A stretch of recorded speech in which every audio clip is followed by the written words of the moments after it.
Section 1. You will hear a telephone conversation in which Francis Drew asks Mr. Harding about an arts club.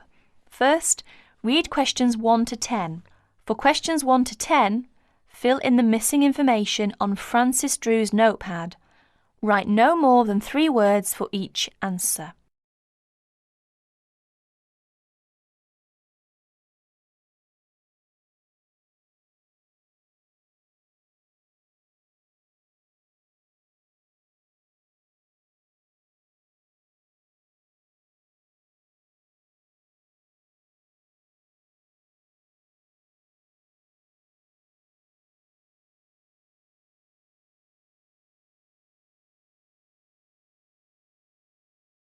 Now listen carefully and answer questions 1 to 10. Hello. Hello, is that Appleton 363? It is Harding speaking. Oh, I'd like to speak to the secretary of the arts club. Yes, speaking. Oh, hello. My name is Francis Drew. I just moved to the area. My classmate and we'd be interested in joining the arts club, but we'd like some more information, really. You know, about joining and the sorts of activities you do. Yes, well, what you want's our calendar. Ask at the library. I'll make sure that there are plenty there by Thursday. That's all right for you? Yes, fine, thank you. But would you mind telling me how much it costs to join? Membership fee for an adult is £2.50 per year, of course. What exactly does club membership entitle one to? Entitle you to? For a start, there's the club events. You get invited to them, of course. They're for members and only, they are free. What sorts of events are there? You'll see what they are when you get hold of a calendar. But, well, there's club evening, for instance, once a month, usually Wednesdays from 8 till 10. And whereabouts do you hold them? Club evenings, the beach pavilion. Do you know it? No, I don't think I do. It's not near the seafront, is it? No, up past the tennis courts on Park Avenue. You know where that is. No, I'm afraid I don't. We'd soon find it, though. Quite good. I don't know what your interests are. Music. Got any musical talents? I'm not sure about talents exactly. I like music. We both do. Do either of you sing? Oh, yes. We've both been in choirs. Well, there you are then. The club's got a very fine choir. Very fine. I'm in it myself, as a matter of fact. We have practices every Friday evening. And it's no good just thinking of joining if you can't make the practices. No, of course not. But what's the procedure? If we decide to join the choir or any of the other activities, how do we go about it? You can't get into the choir without an audition. As far as the other sections are concerned, members have to apply through the section's secretary in the first place. Yes, right. And the fee again, I've written it down somewhere. £2.50 each. And where do we send it? To you? No, I'm the secretary. It's the treasurer who deals with that. I'll give you his name if you want to write it down. Yes, please. His name is Hosegood. Hose and then Good. Yes. Initial P, address 3 Clay Hill, Appleton. Right, and it's all right to send a cheque? That's the usual, yes. Payable to Appleton Arts Club. Appleton, Appleton. Oh, and better put your address on the back as you're new. And incidentally, there's a newsletter out 3 times a year, just to keep club members up to date with what's going on. They're sent to everyone. That's good. Just one last thing. Would you mind telling me what the other sections are so that I can tell my classmate and we... The players, that's our act group I've told you. Choir, you know about. There's the gramophone circle, the music workshop, the literary and discussion group. Oh, that one meets in different members' homes. Then there's the studio workshop and, what have I missed out? Oh, yes, the art talks. That's the lot, I think. The Film Society. That's the other one. Got them all. Ah, yes, just about. Thank you very much. You've been very helpful. Not at all. Pleased to assist. And look forward to meeting you and your classmate at the club. Yes, thank you. Goodbye then. That is the end of section 1. You will have half a minute to check your answers.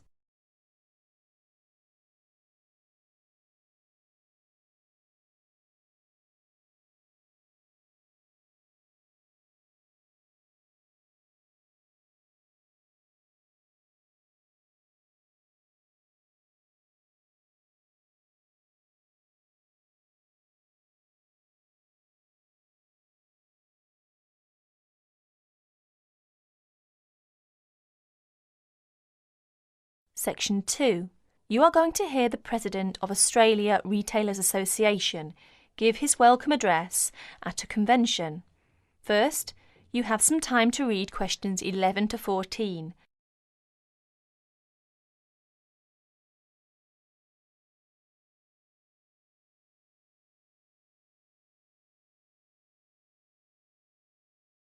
As you listen to the first part of the talk, answer questions 11 to 14. Could I have your attention for a few minutes, please? Allow me to introduce myself. My name is Norman Flagstaff, President of Australia Retailers Association.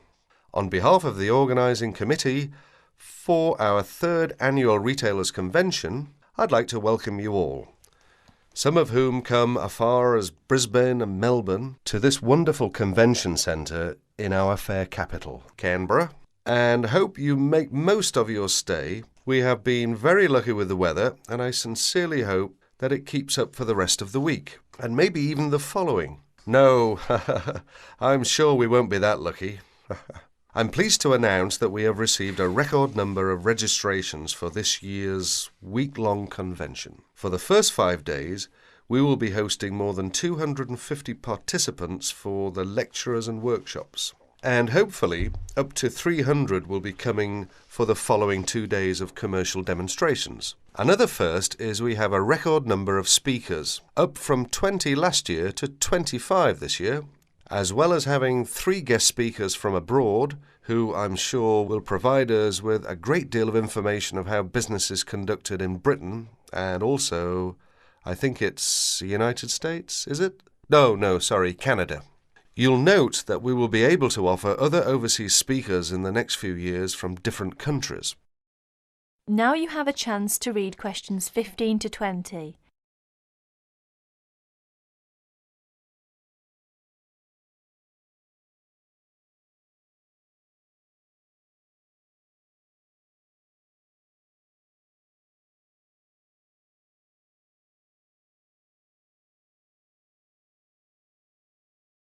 As the talk continues, answer questions 15 to 20.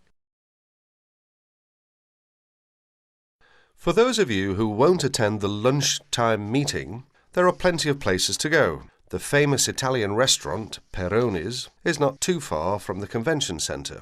From the centre's entrance on King Street, just go straight to the street to the Mime Park. Through the Heroes Arch, at the other end of the park, cross William Street, and it's right next to the bank. The Jumbo Sandwich Shop for quick snacks is also nearby. From the centre, just turn right up King Street and turn left into Queen Street. Go along Queen Street until you get to the William Street, then turn right. You'll spot it right next to the William Street Underground station. Slim's Vegetarian is also nearby. Just turn left as you leave the centre into King Street. Cross over Elizabeth Street, and it's on your left, directly opposite the church. Finally, the Geneva Bistro is always a popular place, this area. It's located behind the church on William Street. Please make sure you're back on time, though. We don't want to finish too late. On the second part of the day, I'm afraid we will make a few amendments to the programme. It's important to note that the afternoon session will begin at 2:30 p.m. and will be finished at the time indicated on your programme. There have also been a couple of venue changes. The first being the talk on marketing by Jane Howard, which one now will be held in the green room on the second floor. The workshop on distribution of goods will not be given by Sarah Moore, but by her sister Barbara, due to an unforeseen illness in the red room on the second floor. We hope she'll be back on her feet in no time. It's good of Barbara to step in right at the last minute. Finally, the workshop on advertising by Peter Newstead has been cancelled due to an airline dispute.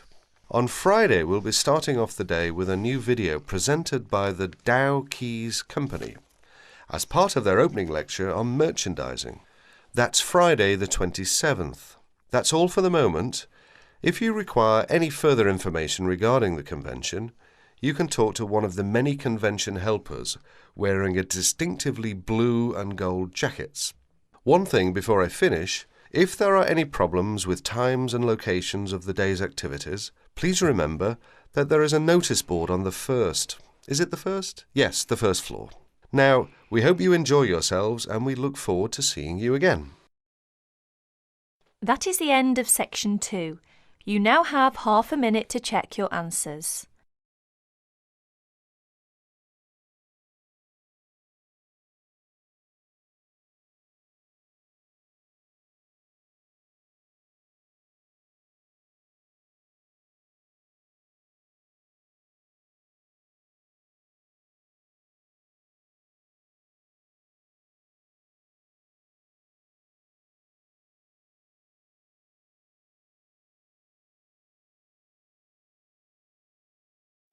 Section 3. Zoe goes to talk to her academic advisor. First, you have some time to look at questions 21 to 30.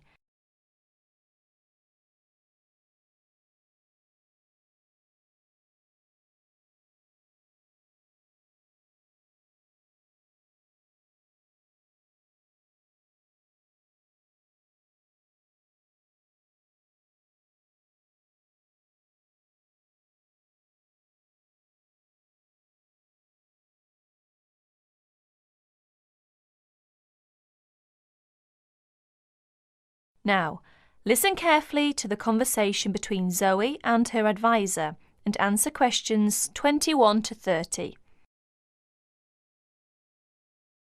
How are you getting on, Zoe? Feeling at home yet? Well, more or less. There are still some things I need to buy, and I haven't found my way to all the facilities yet, but I really love the campus, and I've already made a few friends. Fantastic. Now let's see what we can do to get your studies off to the right start too. You're on the foundation course, so you can take up to 8 modules. What we advise is that you take 4 modules in the first semester and, assuming everything goes well, 4 in the second. Have you decided which you want to take in this semester? I haven't made my mind up yet. I can't decide whether to take Principles of Marketing or Introduction to International Trade. Well, that depends on your career goal. You're planning to work in the biotechnology sector, aren't you? Well, that's my present thinking, but I guess I might change my mind. Right, well, marketing is a broad general subject that you will find really useful in a number of careers. International trade, on the other hand, is more specific. That's fine if you're sure it's the sort of work you want to do.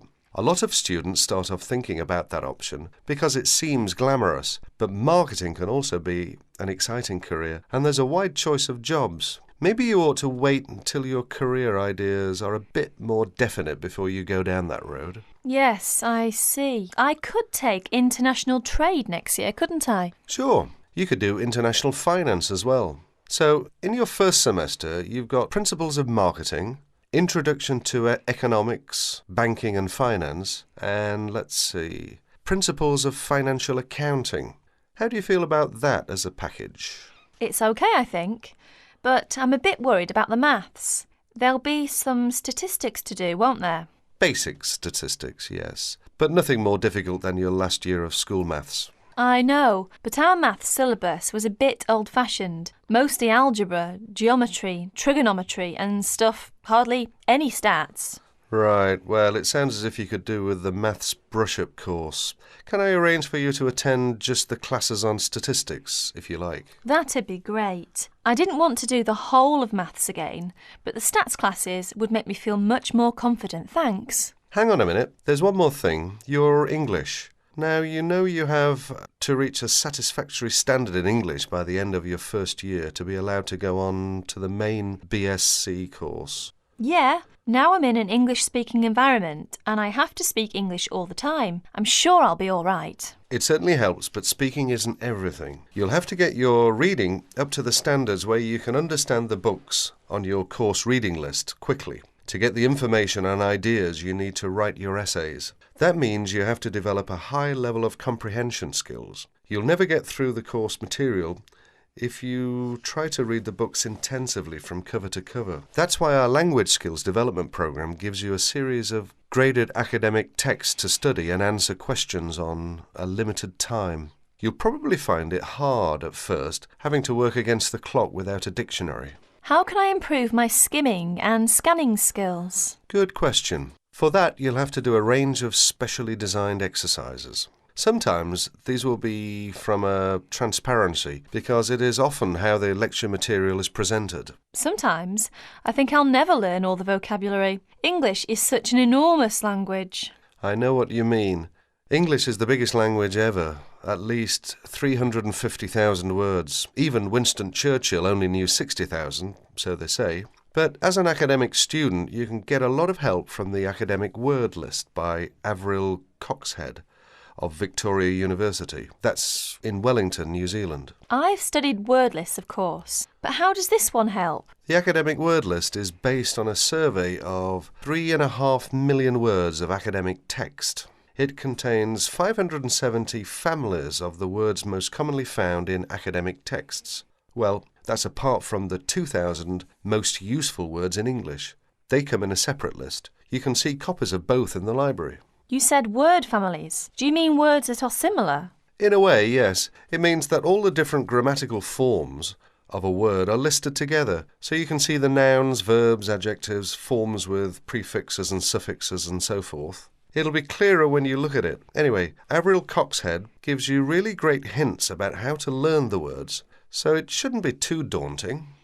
The trouble is, I tend to forget the words I learn. Well, there are two ways you can tackle that. First, always try to learn the words in a context. Either learn a whole sentence using a word, or learn a phrase that the word typically comes in. We call phrases like that collocations. That's a new one on me. Collocations. I'd better make a note of it. You do that. You can find collocations in most modern dictionaries.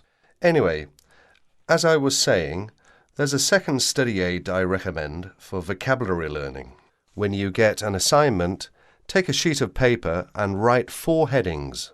Words I can use, words I can recognise but can't use, words I'm not sure of, words I don't know. Don't bother with the simple words, of course. Then go back after 2 weeks and look at the list again. Can you move any of the words into a better column? That is the end of section 3. You now have half a minute to check your answers.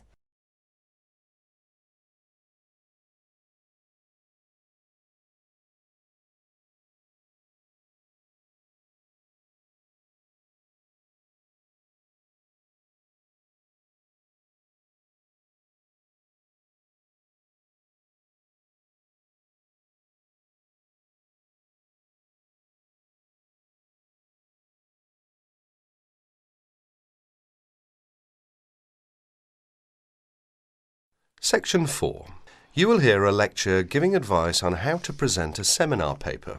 First read questions 31 to 40. Complete the notes of the outline. Write no more than 3 words in each answer.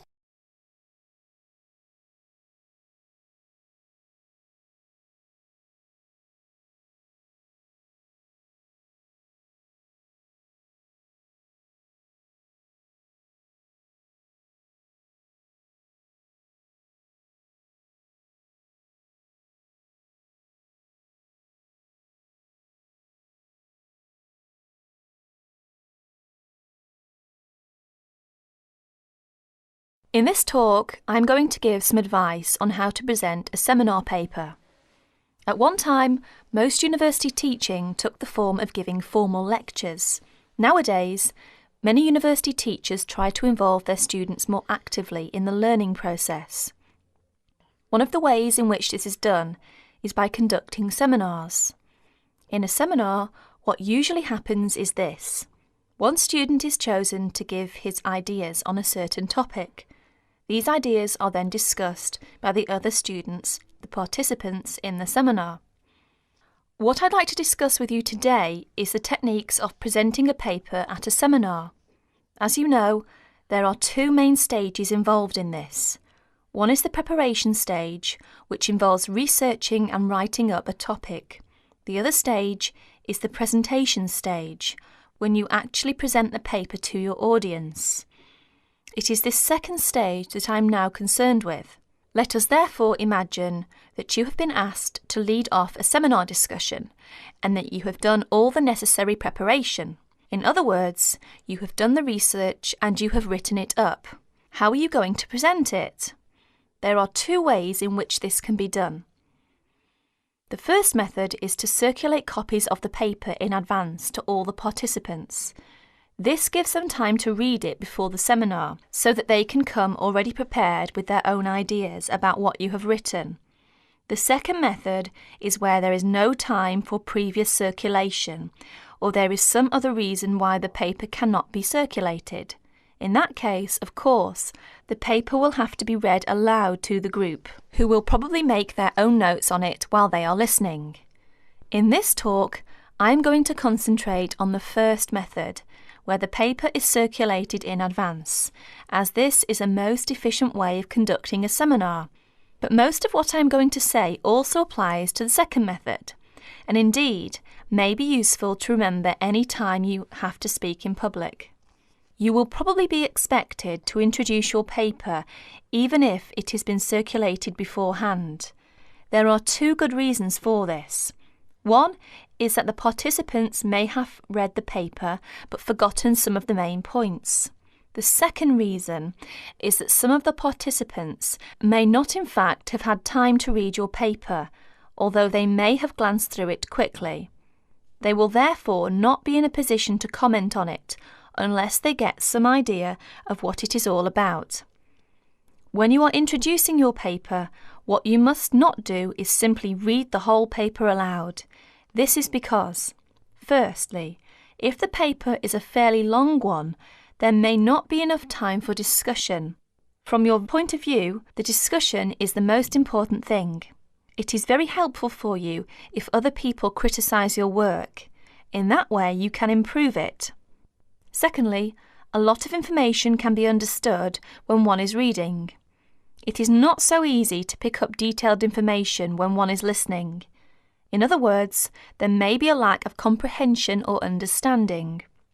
Thirdly, it can be very boring listening to something being read aloud. Anyway, some of your audience may have read your paper carefully and will not thank you for having to go through all of it again. Therefore, what you must do is follow the following 9 points. 1. Decide on a time limit for your talk. Tell the audience what it is. Stick to your time limit. This is very important. 2. Write out your spoken presentation in the way that you intend to say it. This means that you must do some of the work of writing the paper again, in a sense. You may think that this is a waste of time, but it isn't. If a speaker tries to make a summary of his paper while he is standing in front of his audience, the results are usually disastrous. 3.